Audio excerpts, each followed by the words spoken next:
Hi, so this is quite a lot later now, despite it being a video wrapping up the last books I read in August, and it's for two different reasons. One's because I had technical difficulties again with my camera.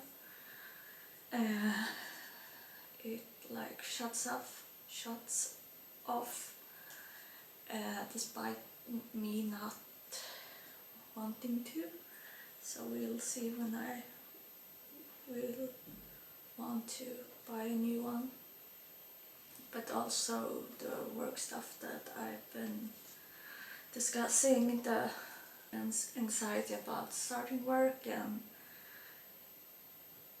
which became a lot more than I thought, since I didn't know if it was going to work out at all, because it was a lot of scheduling issues. I couldn't stay on getting benefits from the state for being ill part-time,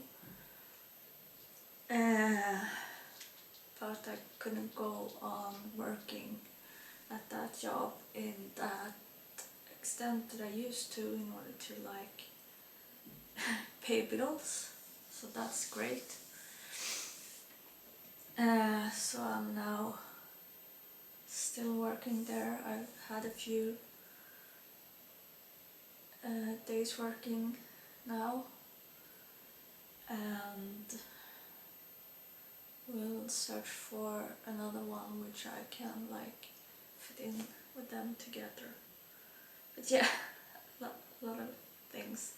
So now it's like 4 weeks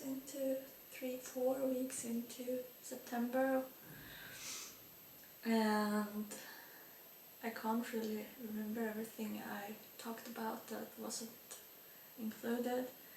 So we just talk about the books that I can remember, and it's mostly books that I started and just couldn't get into. And one of them is one that issue was the narration on my app. It was very bad, so but the book is called Bad Girls, and it's written by an Argentinian transgender author called Camila Sosa Villada. And I was just like googling South American authors, and she came up, and it's written in, let's see, when was it written? A lot newer than I thought, 2019. Let's see who translated it.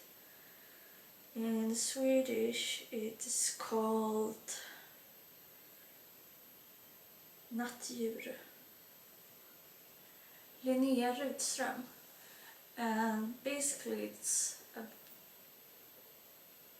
I really want to read it because it seems like such a cool book. It's about this like group of transgender women who are living together, working as prostitutes together, and like they have this like sort of mini society, and like we are following their lives in Buenos Aires, I think. And yeah, really want to continue it, maybe in book form. So yeah, that one. And I remember my anxiety started to get worse. Not like my physical health generally. I was still feeling quite a lot better. But yeah, anxiety. Not knowing how everything was going to go and pan out, and yeah. So I took refuge in that book that I don't really read a lot when I'm well, but it's like perfect when your mind is like reeling and I don't feel like myself. And it has also been very well when I'm super fatigued and my brain can't handle like major plot points and like big length, and that is middle grade books. And because yeah, fatigue, like it fucks up your brain. You can't process anything difficult like literary fiction and stuff. Like my favorite type of books are like the type where we just follow main characters' thoughts and like associations and stuff like that, and my mind will just not be in the book. It will like check out and not be there basically. But these type of books that are very easy to get into, they're usually very straightforward, which I like. And so I will now go into it. Great books are very easy, and especially with fantasy, it takes you out of everyday life and your own pains and your own struggles and your own worries. So yeah, it's not what I would read if I were well, but it works for that time. And since I have a lot of friends who reads those kind of books, I've gotten a lot of recommendations for books that would fit me, because I found that if the middle grade books are written not in a very well way, I will get annoyed. And like, I can't expect the children to have those sort of demands, but I can't read them. So I finished a book written by an English author. Oh, did I delete it?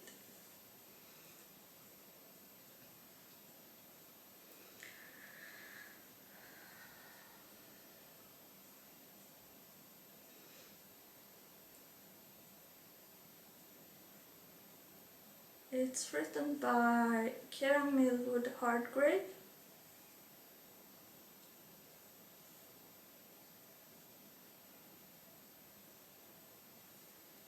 And it's called The Girl of Ink and Stars. And let's find the translator.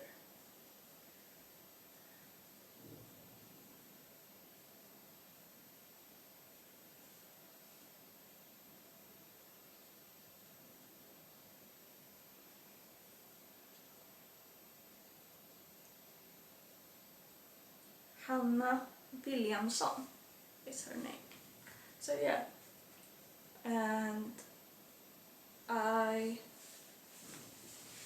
really did like it. I think it seems like an author who chooses very interesting themes and interesting like setups and places and characters and stuff like that. That really like appeals to my like nerdy writing sort of stuff. So if I can find more of her writing, I will read more in the future. It was a very easy book to get through, as it should be for that age group.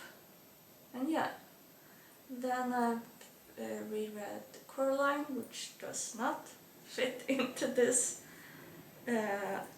writing challenge because it is obviously written by Neil Gaiman, who's a man, but I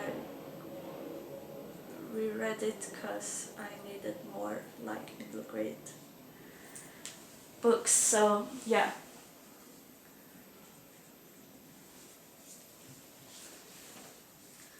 So I think that was 3 days ago, and then I started, let's find the title. It's my first book by Jeanette Winterson.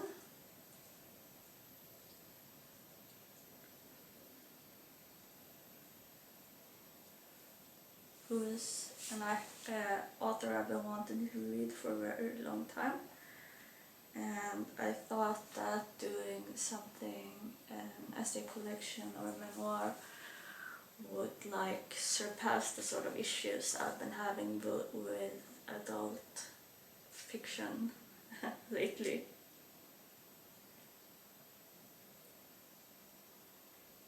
What's it called?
Because I basically like realized when we in the book club read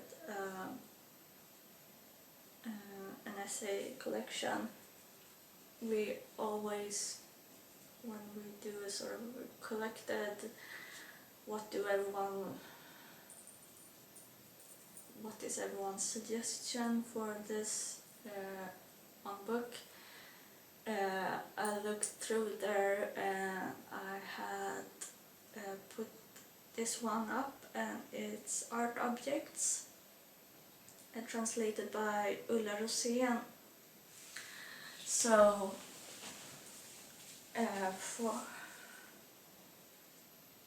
for the last few days I've been reading it quite slowly because the narration isn't great. It's read quite staccato, which makes it a bit boring to listen to. And I've gotten through 2 of her essays. The first one was on like art and introductions to art and why the sort of the art market and like the art sphere makes it difficult for people who aren't interested in art to get into it, and how you can sort of surpass that. And that one I found a bit boring and sort of like, yeah, but I know it isn't aimed for me. I'm someone who has grown up with art, with like going to museums, and like a dad who likes drawing and painting, and like, so it has always been part of my everyday life. So the second essay is on literature, and let's see, and the sort of relationship between the author and the reader and how it has changed throughout times, which I found really interesting and sort of like, yeah, I like that essay. That one was interesting. So it's ironic that the first essay I like is the one I on literature and books. So yeah, but I find that her writing style is quite like measured. It's not like enthusiastic and like which I guess is sort of the sort of passion bleeds out on the page, which is more the sort of essay collections I'm drawn to, because I like to see the sort of passion from the authors.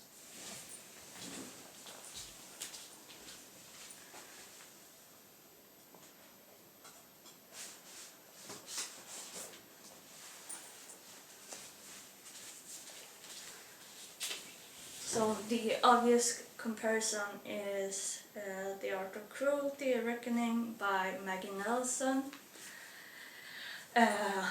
which I read maybe a year ago and I used for an own essay, and yeah, it meant a lot to me because she's sort of examining the sort of art that I found super interesting and sort of very provocative and stuff, and yeah, it's not like I agree with her. That was sort of the thing I brought into my own essay, a thing which I think she's wrong about, but her passion is so obvious, and yeah. So we'll continue with Jeanette Winterson, and I always really want to read her, what's it called? The Orange, wait. Orange Are Not the Only Fruit, because she is someone who had a very difficult and yeah, but at the same time very unusual upbringing, which is used in that book. I think it's not 100% her own experience, but I sort of when I decided what I want to read, I got lost in our Wikipedia page and I was like, she has so much interesting stuff. So yeah, that is what I'm reading, that is what I have been reading, and I have another week of reading Women in Translation.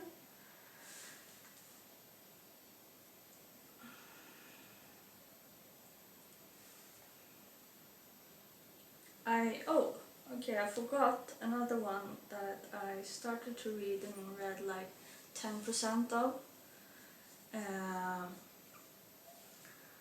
because I wanted to read something South American. I can't remember why I had that impulse. Like, that's the issue with like doing something like this. I am a mode reader. Like, I found it very difficult to follow it, like TBR. Like, if I'm like find the book or like borrow it in the library the next day, I won't start reading it directly. So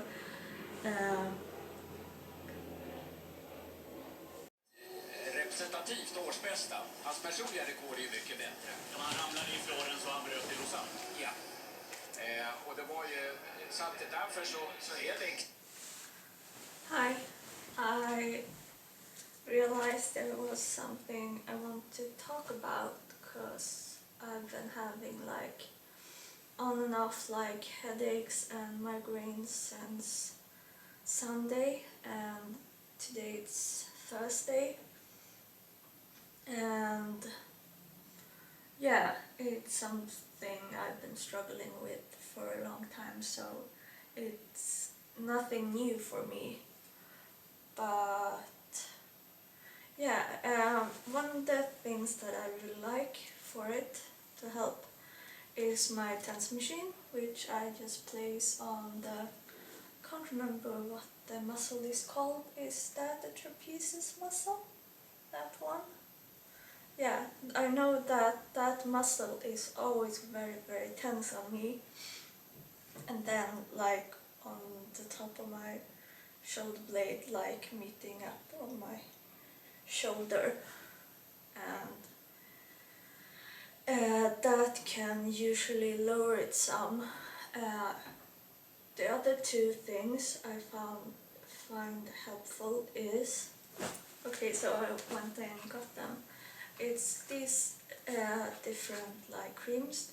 It's from Tiger Balsam, which I think is a, oh god, I don't know where it's from, but it's specifically for neck and shoulder rub, so it's more like the consistency of lotion rather than like, god, why am I out of breath?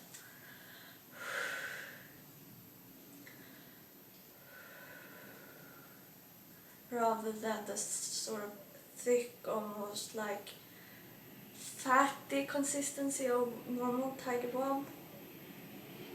And then the other one is very like common, and it's Voltaren gel, so diclofenac, but in gel consistency.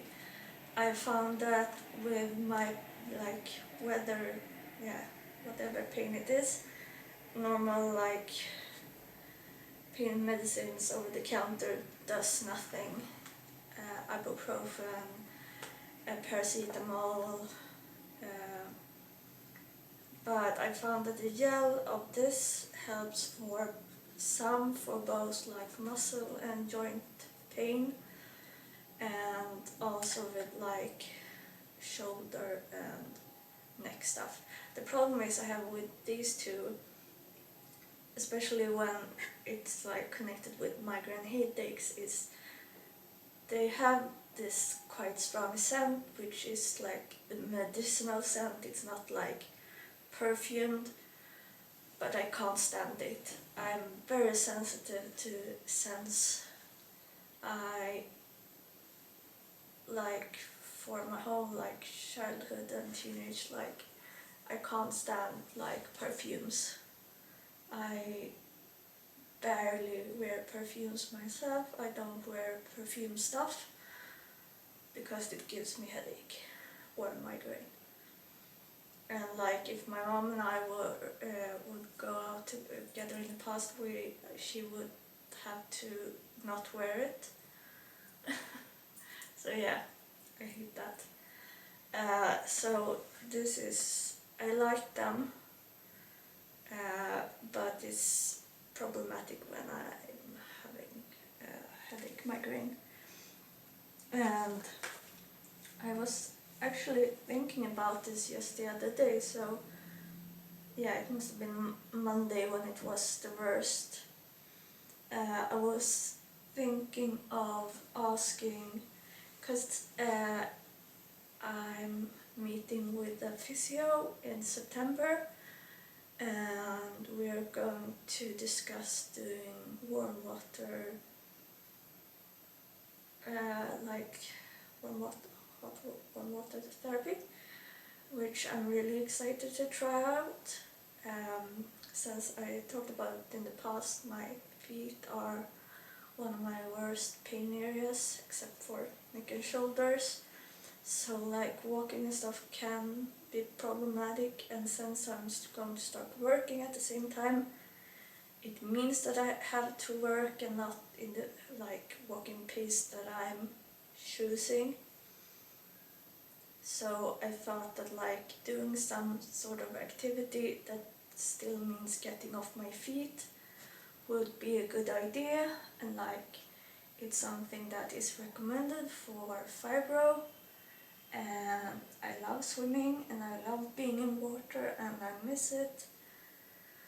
And I've tried it since I became ill, and I don't know my limits, and I've tried it and like got like horrible nerve pain in my arms, and my physio that I met at that time thought it was like because of the neck, like straining my neck, that like meant that the nerve got pinched. So yeah, I'm really looking forward to it. I mean, I am nervous, and I have like checked in with other people if they tried it and stuff.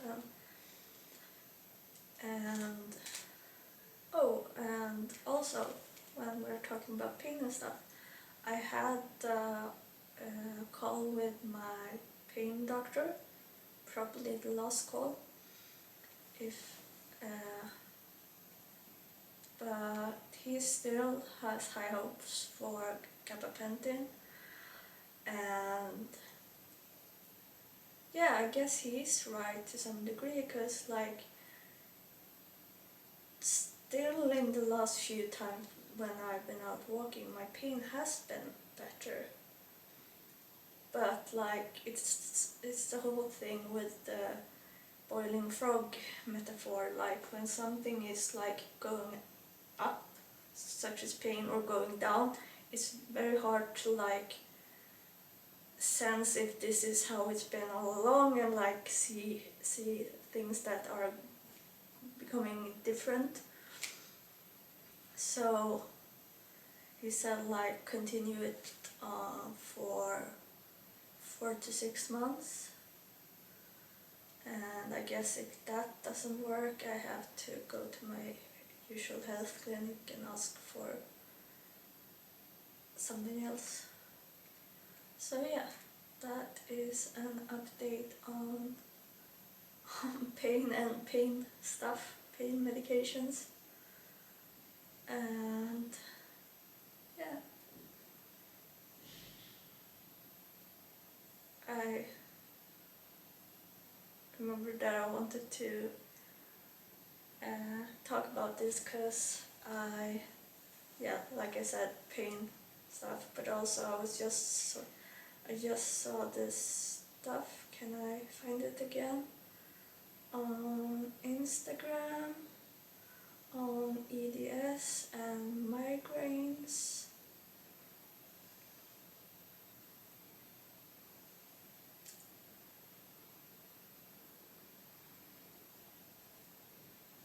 Yeah, it was Dear Chronic Pain, that account.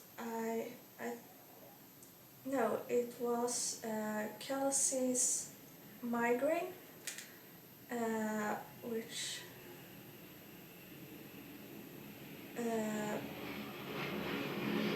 brought forth like some signs on like the correlation between Ehlers-Danlos and migraines, and how patients with Ehlers-Danlos and migraines compared to just migraines, those with EDS have more severe intensity of migraine.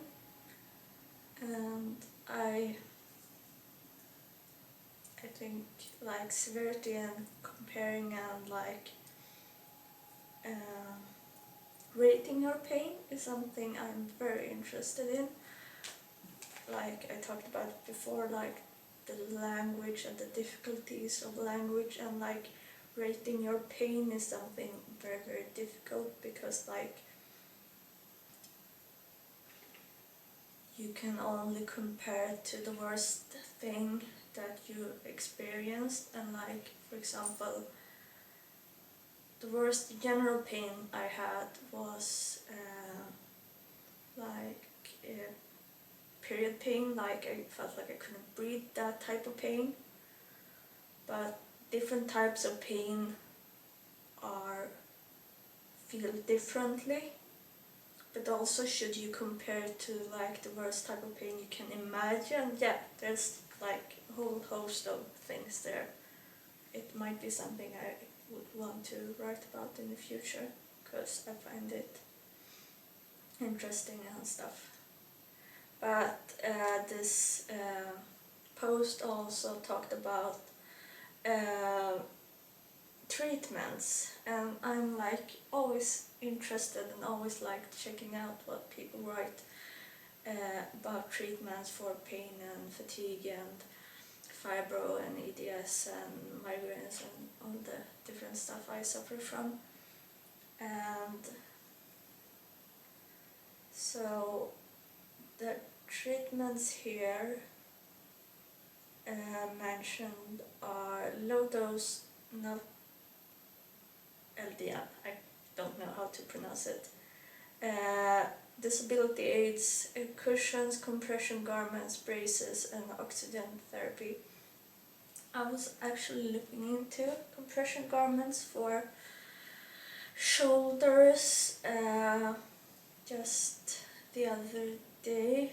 I know that there is someone on YouTube that I follow with EDS who got them and was talking about the issue with that if you have breasts, they're very like, they don't like lay correctly on your upper body, so that can be an issue. But the thing was, I was googling on them and like I couldn't find them on any Swedish websites, so that's annoying because I found that the compression stuff that I've tried I really liked. I tried compression socks, but now I have the braces instead, so I use them mostly. I have compression gloves, and yeah, I like them. I have issues with that,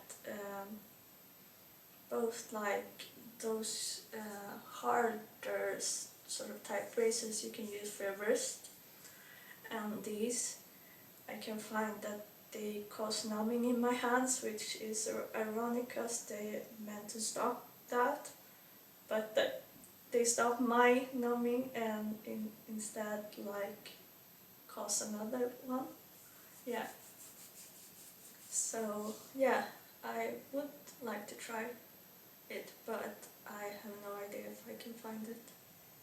So yeah, it's starting to feel better now. I usually do like 2 or 3 rounds. It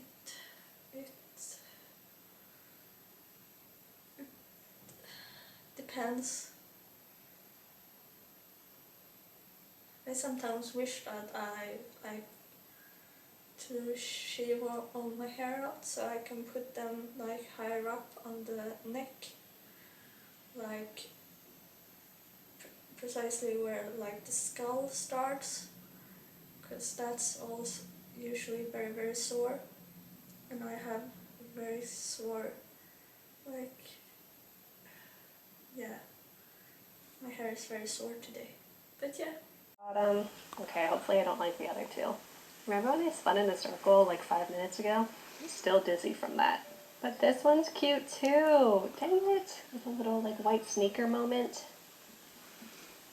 Oh my gosh. This quilted silk skirt that buttons up the side was my jam in like 2018. But is it still my jam now? Let's find out. Yeah, I mean, okay. I guess I'm keeping... Hi. It's Monday now, yeah. So we only have, again, my cat brushing herself against the camera stand. I always seem to film quite close to her feeding time, so she always wants food when I sit here, because it's right by the place she gets her dinner. So I was going to say that we only have a few days left now in August and Women in Translation Month, and I have started yet another book, because yeah, while I really liked Jeanette Winterson's essays on art,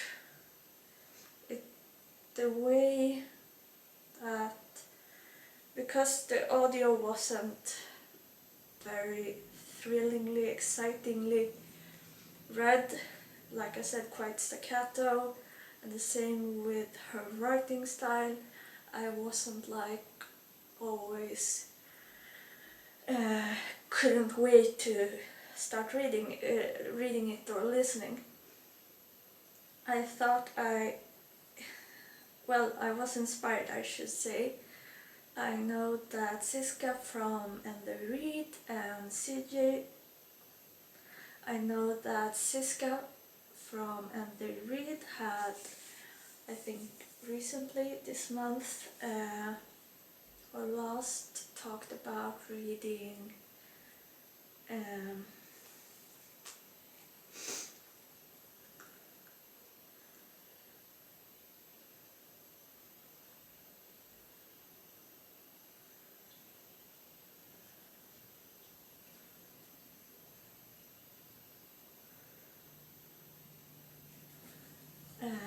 Clarice Lispector, Aqua, Viva, and yeah, so she was on in the back of my mind again.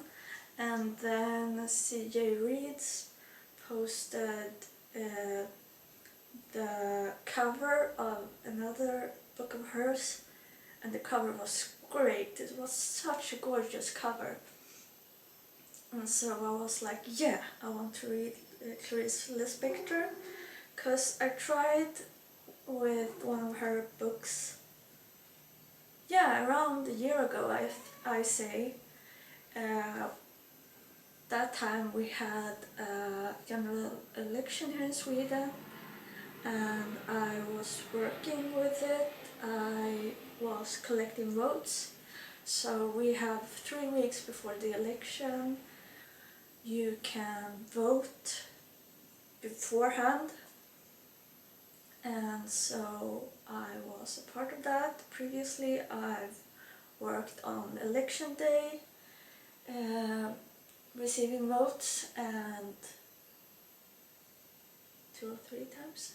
No, 2 times. And it's something that I really, really, really love. Someone with a political science degree, bachelor. I love politics, but I'm not someone who wants to be a part of a political party. That's not for me. Yeah, I love the whole procedure, and anyhow, so I was working with that 100%, and yeah, obviously I was also ill, so my fatigue was quite bad, my pain was bad from like sitting in bad chairs and sometimes having to stand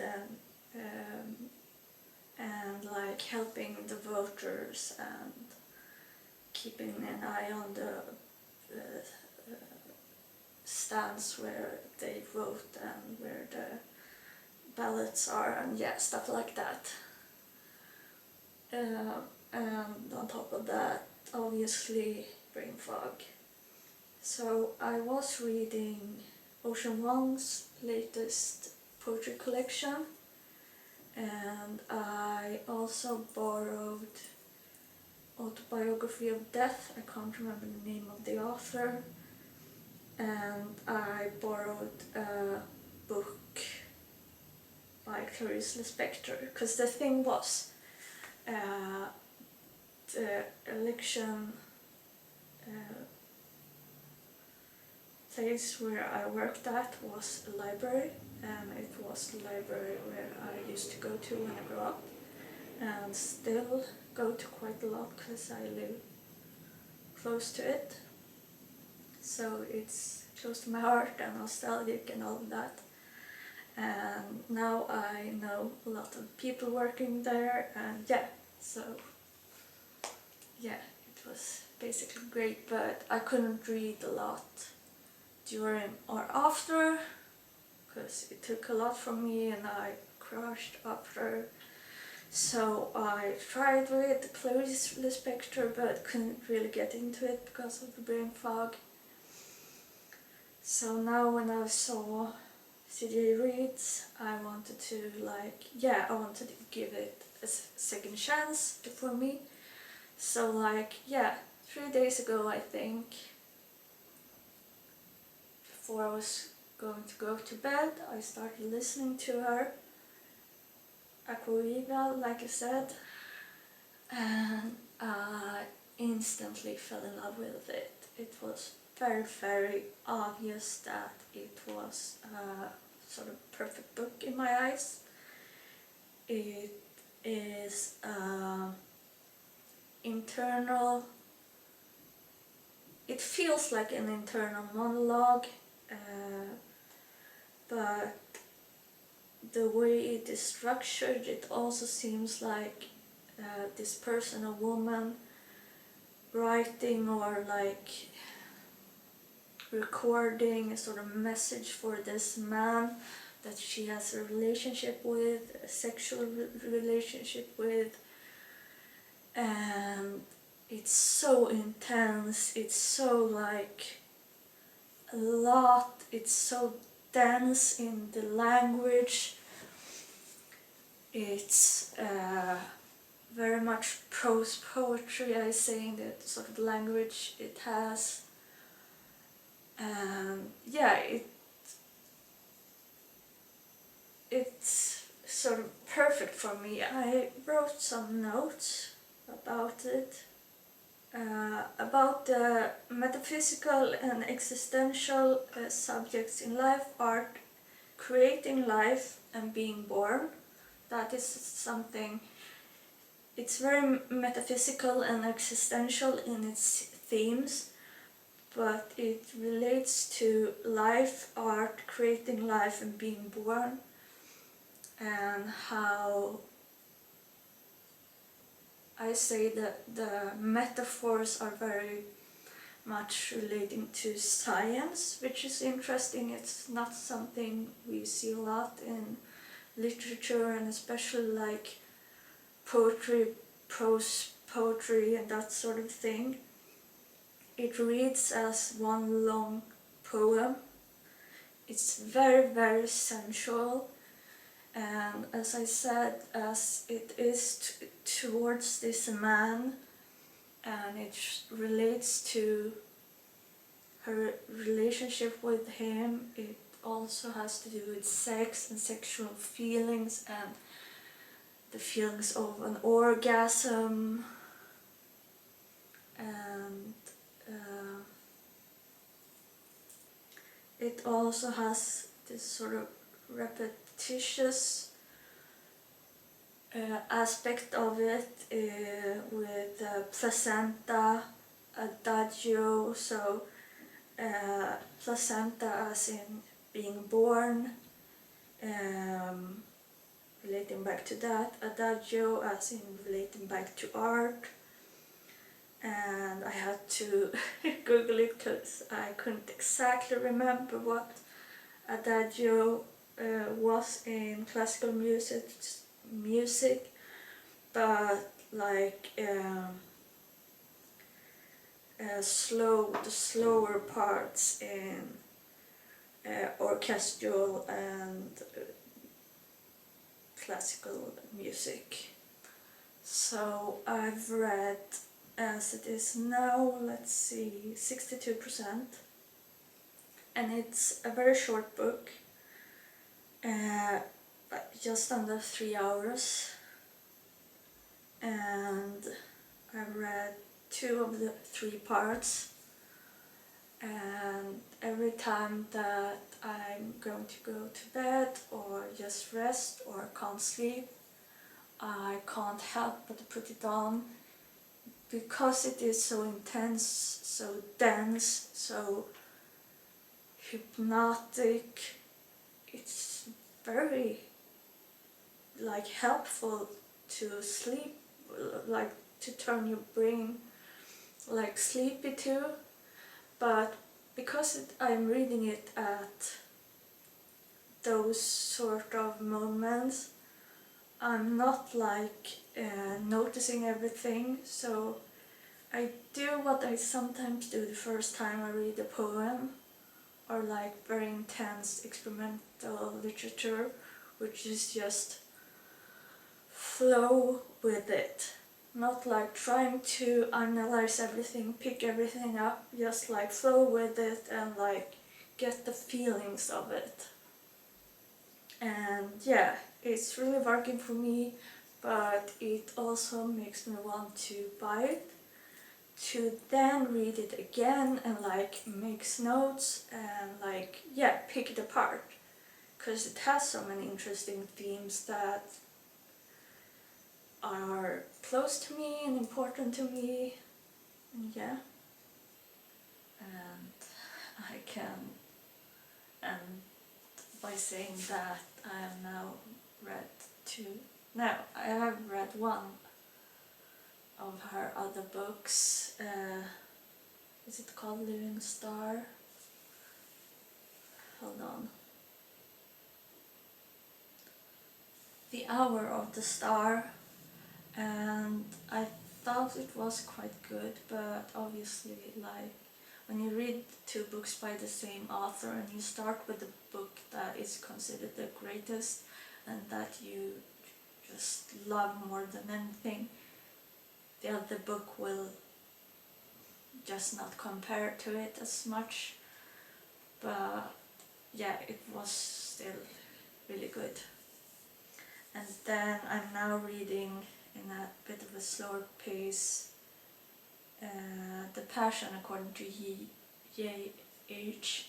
And that I think is amazing, because it's like it's a study and it's a meditation on like this one moment where the main character is faced with a cockroach. And like, I talked about how we are writing essays, and I remember very much we had this lecture and the teacher were talking about how we should focus on like this very narrow specific topic, and I find it hard to do, like to narrow it down that much. I always have done, because my mind is very much association driven. But the way she does it here is mind blowing. It's truly mind blowing. I think it will be like as high grade as Aqua, Viva, but they are very, very different books. So I am so pleased, so pleased that through this reading challenge I found a new favorite author, new favorite book, maybe two new favorite books even, thanks to it. And that's the thing, you should dare to read stuff you don't normally read, or read stuff that you have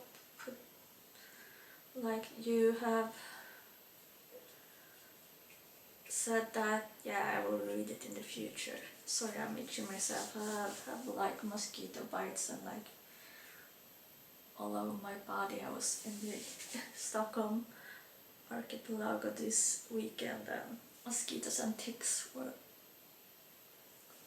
damaging my body, and I have them everywhere now. So I'm a bit afraid of Lyme disease, but we're just crossing our fingers and that everything will be good. So this is the end of Women in Translation Month, which has been awesome. I'm so happy that I've done it. That even though I didn't read that many from my initial list, I have a lot of books now that I will tick off. I will read that Rachel Cusk book, for example, and there have been many books that I have really liked, and I have loved. And for example, Kitty Kitamura is an author I will